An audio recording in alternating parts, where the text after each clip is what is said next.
Recently एक tragic event हुआ है मध्य प्रदेश में where 14 childrens died after consuming cough syrup. इस कफ सिरप का नाम है कार्डिफ। लेकिन आज की वीडियो में I will try to answer 3 important question.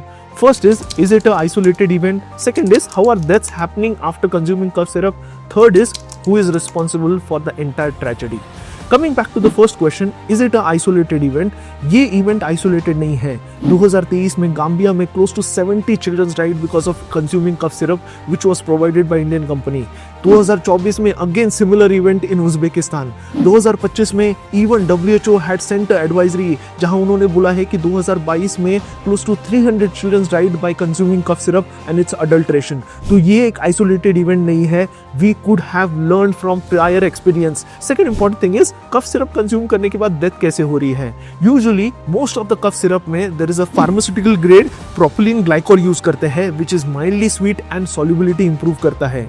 लेकिन ये प्रोपिलीन ग्लाइकोल महंगा होता है and pharmaceutical companies want to cut down the cost of the medicine, जिस वजह से ये propylene glycol is been replaced by diethylene glycol and ethylene glycol, जिस वजह से there is a kidney failure. And you will be shocked to know that this diethylene glycol and ethylene glycol is used as a brake fluid and windshield wiper में इसको use किया जाता है।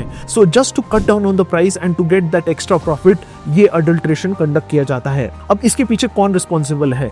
The number one culprit in this entire event are pharmaceutical manufacturing companies because they are not following Schedule M standards. Schedule M standards में बताया गया है what are the good manufacturing practices each pharmaceutical company has to follow, लेकिन वो practice follow नहीं करते हैं and they are focusing on just profits. वो adulteration करते हैं, not worrying about the health of the consumers. तो they are the number one culprit. Are they the only culprits? मेरे हिसाब से the major culprit is regulatory body, जिन्होंने इतने सारे previous events को seriously नहीं लिया।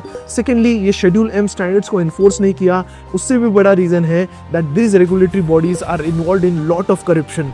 वो permission देते हैं ऐसे pharmaceutical plants को, manufacturing units को जो कोई standards follow नहीं करते हैं। तो corruption is the major reason for regulatory failure. इस पूरे इवेंट से it is going to have a huge impact on pharmaceutical industry and its export. हमारी image as a pharmacy of the world has taken a beating and definitely it would impact the exports from pharmaceutical company. And moreover, trust on generic medicine is going to decline, which would further increase the cost of medicine. So I hope I was able to explain the entire event in a simplified format. Thank you.